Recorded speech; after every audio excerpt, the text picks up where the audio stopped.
Wisdom with Scott Allen. Hello, I am your host, Scott Allen, and this is Phronesis, Practical Wisdom for Leaders. If the topic is leadership, I'm in. I've spent more than 20 years in the field teaching, learning, writing, and questioning.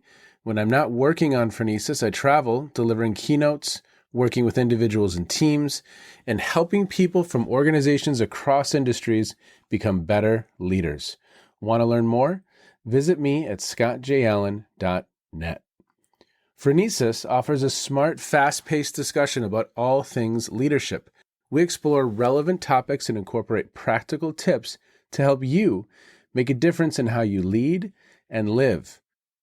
Listen Notes lists Phronesis in the top 3% of podcasts worldwide. Phronesis is the official podcast of the International Leadership Association. ILA brings together those who teach, study, and develop leadership, advancing leadership knowledge and practice for a better world. Learn more at ila-net.org. Finally, if you enjoy Phronesis, please subscribe to stay current on our weekly episodes. If you find an episode that resonates, please share it with your colleagues and friends. And if you want more content, subscribe to my newsletter, The Leader's Edge. The link is in the show notes. As always, thanks for listening. And now, here's today's show. Okay, everybody, I have Joel with me today. Welcome to the podcast. And he is fast becoming a good friend and just really always enjoying my conversations with Joel. And he has been on a couple times. I'm going to put those links in the show notes. He had an idea about interviewing me a little bit today. We'll see how this conversation goes. We'll see where it takes us. But sir, how is everything in Canada today? Pretty sunny, a little cold. I grew up in Minneapolis, so it was always very sunny out, not a cloud in the sky, because it was so cold that there was no room for clouds. It was 20 below. Where do you want to take the conversation today, sir? Let's see where it goes. How many episodes have you done on the podcast, roughly? Recorded about 325 since 2000, about 325 conversations. Yeah. Has anything you heard on any of those changed you as a human being? Hasn't changed the way you parent, changed what you like as a partner, anything that's really fundamentally impacted you as a human being? You're actually the perfect person to have this conversation with, I think, and it's a great question. You know, the one that continued to come back to is just who you are is how you lead. And I think Hogan originally in that paper with Hogan and Kaiser said, who we are is how we lead. And then they went into, as you know, kind of the Hogan, and it was very, very much based on personality. But I think that framing of who you are as how you lead is, for me, powerful, because I think that's an individual's character, that's an individual's lived history, that's an individual's personality, of course, but that's also their maturity level, their complexity of mind, as we've talked about in the past.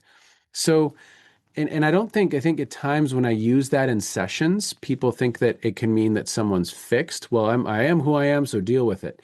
No, if you're an individual who's constantly working to become a better version of yourself, that's part of who you are. I think there are people who are stuck and living the same day over and over. But another reason I love that quote, and this is where it hits home for me, Joel, is, you know, who you are is how you parent. Who you are is how you partner. And so if others are in our care, whether it's leadership, whether it's as a parent, whether it's as a partner, who you are matters a lot. It matters a lot. And so that, I just keep coming back to that over and over and over, that, you know, leader development is human development. And if we're putting an individual who has done some of the work of, you know, we could use a lot of different phrases, but becoming a more grounded, centered, clear individual, if we have a person who's kind of there, we're better off when it comes to leadership. And if we have an individual who's a little tornadic, hasn't dealt with whatever they need to deal with, hasn't done some of that work, and we put them in a position of authority, great damage can happen. And they do great damage to their teams, to their organizations. And so that I just keep coming back to that quote. How do you internalize that quote? I'm interested. For a long time, my tagline has been better human beings make better leaders. Okay. And that the goal is not to become somebody you're not, it's to become a better version of yourself. Nice. And at least the people that I attract seem to really like that. They don't want to imitate somebody else, or they don't want to learn some technique, but they want to find a way to really feel good about who they are Yeah. while they're getting work done. And I think that individual who is willing to, because I think leadership, I think parenting is this way, I think partnering Mhm. is this way. I think they are the ultimate mirrors. And if we are open to looking into that mirror, the good, the bad, and the ugly of what's in that mirror, Mhm. there's a lot of lessons. There's a lot of learning. There's a lot of grist for the mill. Right. Right? Yeah. Well, that's why one of my favorite coaching questions always would be somebody's about to have a difficult conversation with their boss, with a direct report. It could be on a personal level. I like to ask, okay, the conversation's over, you're thinking back on it. What would you most love to be able to say about how you showed up? Mm, Because I want them to put that conversation in the context of their trajectory as a human being. yeah. So it's not just about, I want to get through it, but it's like, what values do I want to line up with while I have this conversation? Yeah. Yeah. And that's why I love your article. I've shared it with so many people. You might have seen a little spike in the statistics, but I love your article, the wake I leave, but also that Mhm. article of like, hey, in 1 minute we can help reframe like what's my intention for this conversation. Yeah. I just love that because I think it centers in the individual beautifully on what they're trying to accomplish, right? Mhm. Yeah.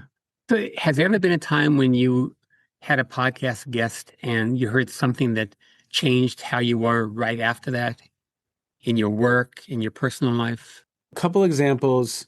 I had a guest on who talked about white privilege and talked about in particular it was an article kind of exploring transformational leadership. Mhm. And her perspective, and there were actually a few different guests on that conversation, just opened my eyes to some things I hadn't seen. I hadn't had that perspective. I hadn't viewed something through that lens or through that angle before. And so that was a conversation that just immediately kind of struck me, and there was a big kind of dose of humility baked into that. And so now I always start my leadership sessions with a quote. And a friend of mine, Tony Middlebrooks, said this. He starts his courses this way. I don't know better, I know different. And so I often say, look, I'm going to share some things that have caught my attention that I think are kind of cool and interesting when it comes to this topic, but I have not held the roles that you hold. I haven't lived the lives that you've lived, Mhm. and I don't have the perspectives that you bring to this table. So let's learn together. By no means I am blind to large kind of factions and lived realities in this world. Share your thoughts, share your perspectives, push back, question. That statement and that quote very authentic in my perspective of that Right. because I can't have a corner on this topic. You can't, Mhm. but it also invites a lot of really fun conversations. And it really models the polarity of confidence and humility. Yeah, You know, because you're saying, I still have a right to be here. I have perspectives that I've gained over the years, and I can't put myself in your shoes. And again, it's very much felt in my being that that's the correct thing to say in that instance. But you're right. I do want to share some things I think are really cool, but Mhm. everyone in that room has a perspective and has value. And so that was one conversation that just really shifted how I think about things. I really enjoyed our conversations because, and as I've said this to you, I feel like a broken record sometimes. I'm trying to find that sweet spot in my own work of offering complex interventions that are simple, that are clean, that are clear, that there's a great deal of depth underneath them, but they're readily digestible and can make an impact on someone's life immediately. And so I really, really enjoyed our conversation. And that's why I've really valued the fact that we've continued to stay in this cadence of talking. So that was another one that and I've said this to you before, I'm on this hunt for these Hmm. interventions that have that great depth and complexity behind them, but they're almost, there's, Steve Jobs said, um, simple can be harder than complex. You have to get your thinking really clean. You have to get your Yeah. thinking really clean. And I think they did that, the iPhone, I think they did that in a beautiful way. So I love what you bring, and I love my conversations with Jonathan Reams as well, that how do we do this work better? And how do we do this work in a way that has that depth underneath it, but it doesn't show up as a dissertation? Right. Yeah. So you're you're a podcaster practitioner, which is really important. Yep. You do keynotes, you work with teams, you work with leaders. Is there anything that you used to say that you now have changed? Any message that you had early in your career and maybe through the kind of podcasting you've done, you've changed your message? Early in my career, I was taught these different theories of leadership, situational leadership, transformational Mhm. leadership, and of course in the literature, so in the academic literature, emotional intelligence, whether it was Mayer Salovey, whether it was Goleman and Boyatzis and McKee, those models were kind of panned. Or whether it's situational leadership, that model was kind of panned in the academic literature. It's having no value. So I kind of was brought up in this, again, certain level of status and a certain perspective of how leadership works. Mhm. So transformational leadership, when I was doing my PhD, was kind of still the bee's knees. It was just the most rigorous and the most incredible approach to doing leadership. Well, what you kind of come to realize, and in the same breath, a lot of the academics are poo-pooing the practitioners. So a Simon Mhm. Sinek or a John Maxwell or airport books. I had a advisor, rest in peace, incredible man, but he called them airport books.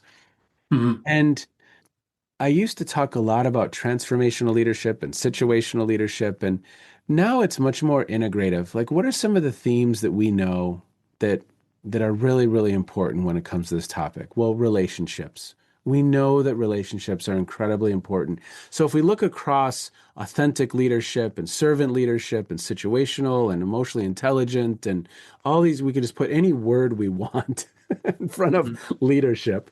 What are the themes? And I've become much more interested in kind of integrating and again communicating those to the practitioners because as you get into working with practitioners, none of them have heard of any of those models. And when you do start to try and explain, when you start to discuss the four I's of transformational leadership, you can see people's eyes gloss over. Of course. So again, how do we take what we know and the themes across these things and kind of center in there, connect it to people's lived realities, connect it to incredible coaches and educators that they've had and supervisors and managers that they've had over the years so that it's kind of internalized. That would be one thing that as I've developed in my own thinking about some of these things, I'm even less. Look, Simon Sinek, his message resonates, and how he communicates some things, it resonates. Same thing with John Maxwell. So there's something. Same thing with Tony Robbins. So there's something there that we Hmm. can learn, that academics can learn about how they communicate. Because I do believe, whether it's Brene Brown or Adam Grant and maybe Amy Edmondson, those are the only three academics that have penetrated widespread kind of messaging. I think academics in many ways have been a little bit sidelined and are no longer in a lot of circles the center of the universe when it comes to this knowledge. A lot of those individuals are. So how do you blend these two worlds? To what I said to you a few moments ago, great rigorous thinking with practical wisdom and great rigorous thinking with clean messaging that connects with the masses and truly helps them do this work more effectively because I was at an academic conference in December, Joel, and you know what? How those folks were speaking, it was the furthest thing from what your average executive would have Mhm. on their mind in a day. The furthest from it. And in certain circles, the conversation's going so far astray and so Pollyanna in some ways that how do we keep it somewhat grounded? Mhm. And so at this point, if you only had 15 minutes with a leader, what's your best shot? What have you found is most important for them to reflect on? What is your system of learning? Would be my conversation with them. Who is the therapist? Who is the coach? Who are the thinking partners, mentors? How are you consistently becoming a better version of Mm, yourself? And what are you doing? And what does that system look like? I don't care if it's meditation. I don't care if it's your faith. I don't care if it's mm, podcasts or audiobooks. What are you doing each and every day for 5 or 10 minutes to try and orient yourself towards a trajectory of just becoming a better version, however you define that? And again, if we have a clear, grounded, mature human, we're probably better off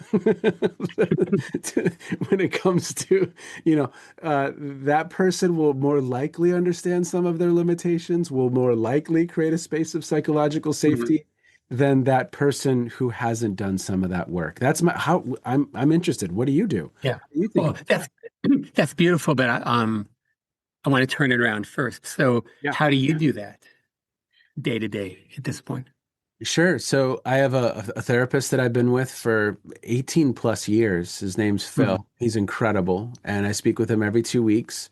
I have a mentor that I speak with. It used to be every 2 weeks. Now it's about every month or every month or two. Mhm. I Mhm. am listening to audiobooks. I'm listening to podcasts. So that's all part of my system. I meditate daily. I walk with my wife, so that's kind of our version of exercise. Those are elements of my system. I try and create boundaries, and so that when those boundaries are, whether it's family time or boundaries Mhm. or just recovery for myself, I prioritize sleep more than I ever have. So those are parts of my system that, have helped me be a better version of myself, right? Mhm. I severely regulate alcohol, and Mhm. that's just something that, my mom passed away about a year ago. She struggled with alcohol her whole life. It's Mhm. just something I have to be super mindful of. And quite honestly, it's damaging my sleep. I have the data now because of an Aura ring. And, Right. how do I show up day after day the best possible version of myself? And Mhm. that's, yeah, so those are parts of my system. But I'm interested, where do you start with a leader if you have 15 minutes? I don't certainly don't go to like, hey, here's what situational leadership is.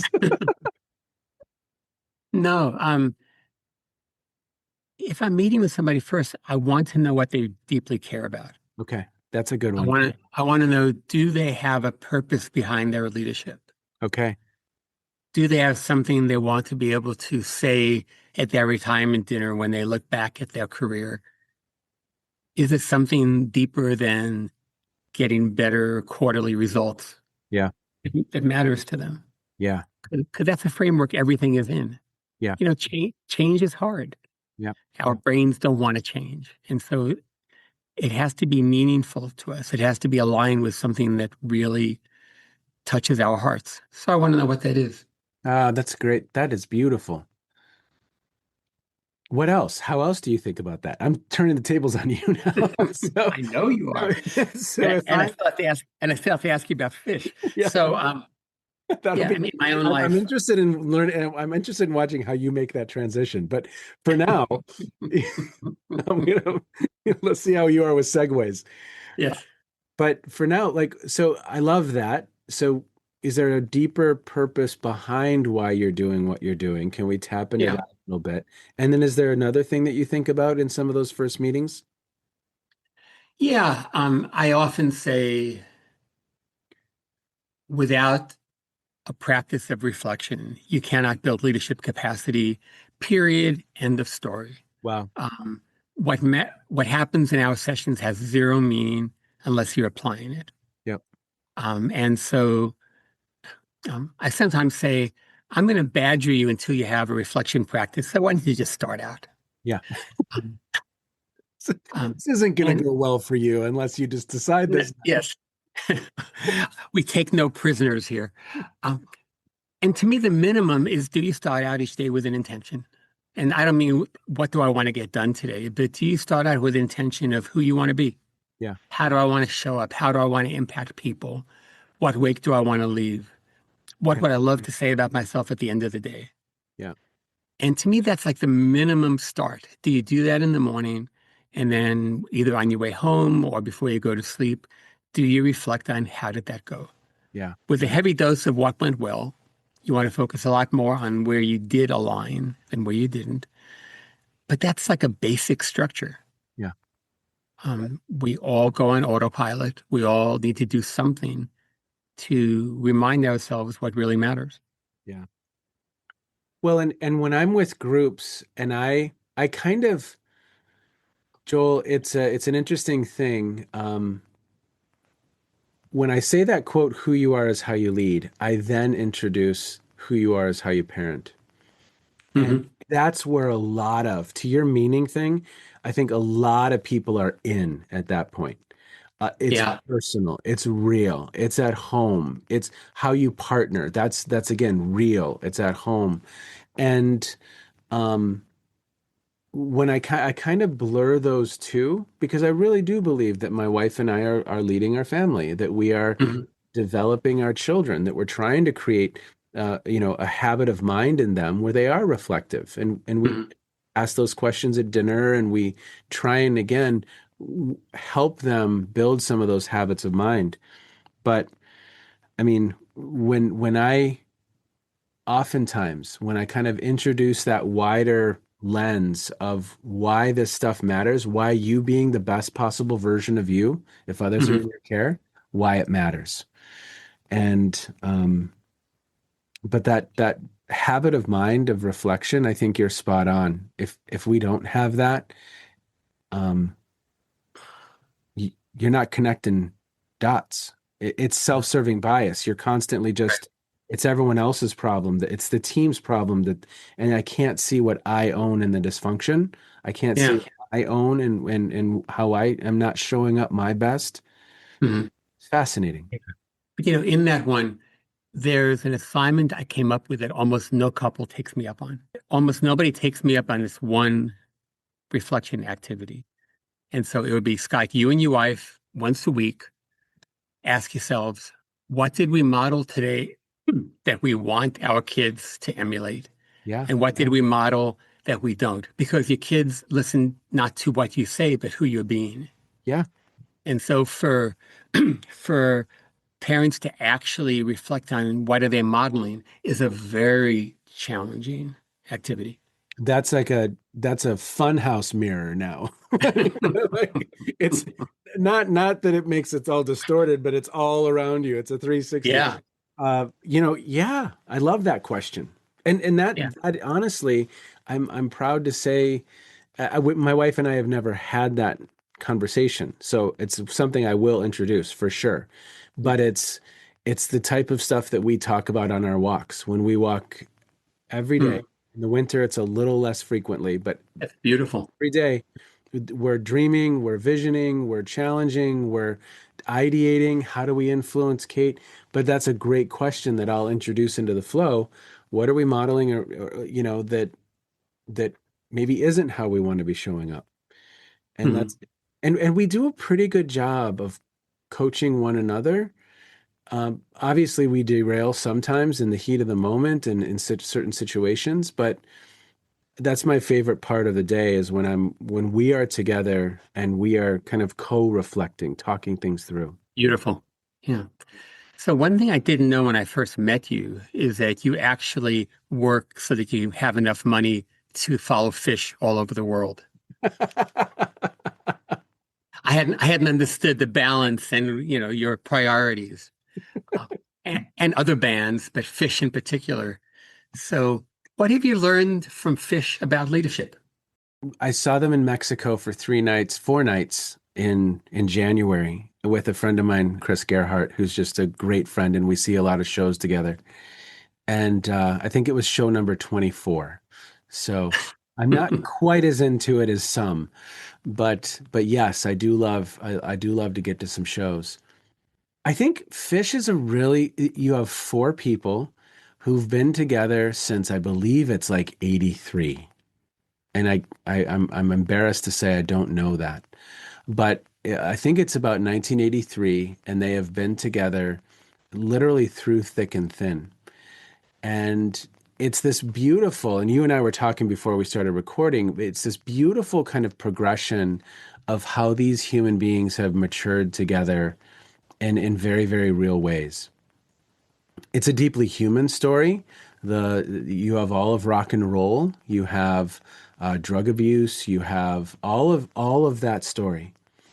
And Mhm. then on the other side of that, you have humans who I think have really grown up, been there for one another, and helped each other develop and grow. And when I say develop and grow, I'm talking about kind of the stuff of development that we talk Mhm. about sometimes, where Yeah. even if you look at Trey Anastasio's lyrics and the topics of his songs, they've gone from these kind of silly, quirky to much more reflective, much more internal, and there's themes of hope and there's themes of purpose and there's so I he gave this, and I'll put it in the show notes. He went to drug court. He was caught with drugs in his car, went to drug court in the United States. It's this very specific program. And he did a presentation to the kind of this community of people who are involved in drug court and talked about how it changed his life. But you have an individual who has lived into just an incredible version of himself, I think, working at some of Mhm. the highest levels now. So you have a team, you have a cohort of individuals who have grown together and are still producing brand. They're not living on what they used to do. I think, Joel, I think I've seen in those 25 shows, I think the number was like 185 different songs. So that's Mhm. what, for those listeners who don't know this band, it's kind of like the Grateful Dead in the sense that all 4 nights that I saw them in Mexico, it was a different set every night. So you didn't have any repeated songs. So people are just going because you always get a different show. They've never repeated a show. So they're challenging themselves at the highest levels at, Mhm. 40 plus years in. And it's just really, it's awe-inspiring. I know you're a fan as well. I mean, what do you see? Well, I'm not as big a fan of Fish as you are. I was fascinated one trip driving from San Diego to Edmonton, listening to Bruce Springsteen's autobiography, um, Yeah. where he reads it. So it's very cool in his own way. I'm listening to Bono's right now, and so Mm. I need to put that on the list. Yeah, and you really see these people developing and growing and working with what does it mean to be a leader Yeah, in a way that's beautiful. it really is. I mean, again, you and I were kind of talking a little bit about this, but whether it's McCartney and watching him kind of Mhm. reflect back, or Springsteen reflecting back and what he was experiencing and going through. I think Bono, listening to his story, his mom passed away, I think at 14. And you had these three men in a household and kind of what he escaped out of in Ireland during that time of Mhm. the Troubles. It's it's just beautiful. Some of these stories, they're just beautiful. Springsteen, Bono, I think. I was sharing that I watched Band on the Run with McCartney. I think he, Mhm. in a very, very beautiful way, can kind of look back and reflect on. So I love music for that reason. For some of these folks that have made it, right? Because Mhm. some don't. That age 27 has got some of the best. But so for some of those individuals, you just watch them develop and grow over a career. It's beautiful. Yeah. So have you ever thought about reaching out to any of them as podcast guests? That would be awesome. I do not yet have had the cojones to reach out to Bruce Springsteen, but maybe Joel, now that you've inspired me. Okay, I challenge you to write to 10 of your top, Bono, Springsteen, Trey, I would, and invite them on your podcast and see what happens. I will. I will. I challenge accepted. I love it. Love it. I'll send you the list in the next 2 weeks of who I wrote to. That would be so cool. That would be, yeah. Maybe Rick from Goose, I'd have more of a shot, or Peter from Goose, I'd have more of a shot. But I love it, Mhm. yeah, because it's a fascinating conversation. The leadership in the context of a band. Chris Martin is another one. I just have so much. Watch an interview with him and Zane Lowe. It's just how he sees the world and how they're approaching the work and how they've grown up, and they're still going so strong. Coldplay. It's Mhm. it's just admirable. It really is. And then when you add on, especially with like a Bono, where they're trying to make a difference in the world as well, in many ways, Right. I that's cool. That's cool stuff. Anything else that you want people to know about what it's been like for you on that side of the microphone? When I started the podcast, I really didn't know what I was doing. And for 5 years, I've kind of been learning in public. So Mhm. every week I'm speaking with someone who knows a heck of a lot more than I do. You or Jonathan know a heck of a lot more than I do about adult development. But that also has systematized my learning, my growth is just every week speaking with people who are looking at the world in a really unique or interesting or from a position of expertise or wisdom. I just love that. And so for me, again, what's your system of learning? What's your Mhm. system for working to become a better version of yourself? And that could just be that you curate your news and social media intake a little more Mhm. carefully. That could be, and which I've done for the last year and a half. I have curated very carefully kind of what I let in, what I participate in. Mhm. And, you know, I was speaking with a friend, a longtime friend this morning, reached out to him and we connected for about 45 minutes. And, he is, there's some folks at Stanford who wrote a book, something to the effect of, design your life. I think it does require some design. And are you working with others and are you thoughtfully thinking about how you want to design your path forward? That that's a big piece of what I've taken from this experience. Mhm. How about you? Which question? What is your system for kind of staying in a place of continual growth? How do you Uh, think about that? well, I've had a very strong Tibetan Buddhist practice, Okay. which saves my butt in many ways.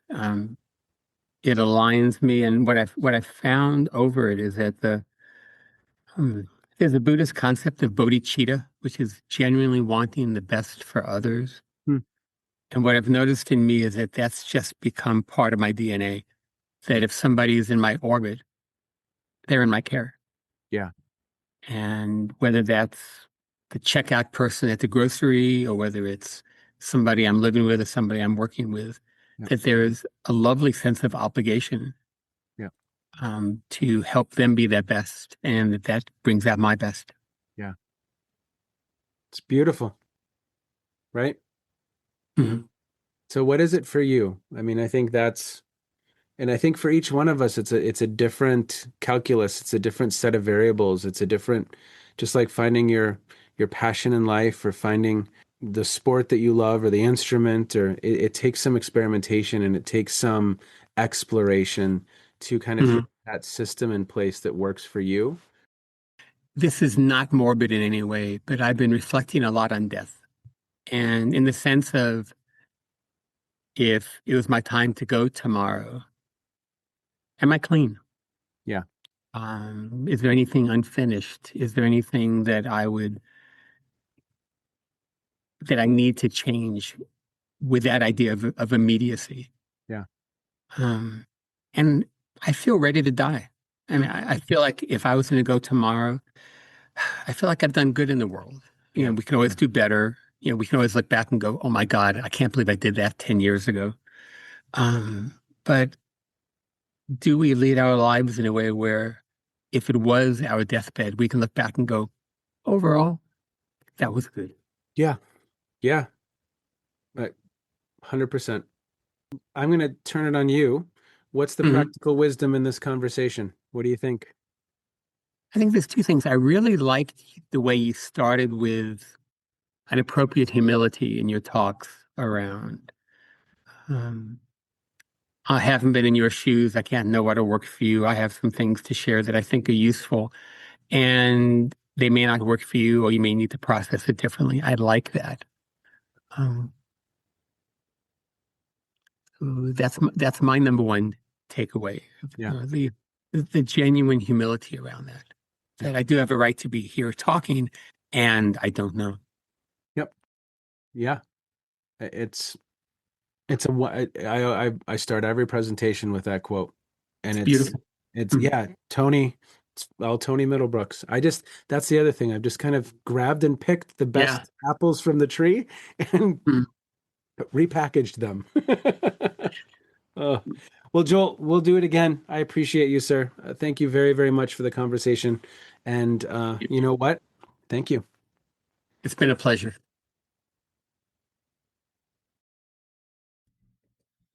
You have just finished another episode of Practical Wisdom for Leaders with Scott Allen. To contact me, visit scottjallen.net or send me a note at scott@scottjallen.net. I'm also on LinkedIn, so let's connect. If you have feedback, I'd love to hear it. And as always, thank you so much for listening. And now here's my daughter, Emily, with the outro.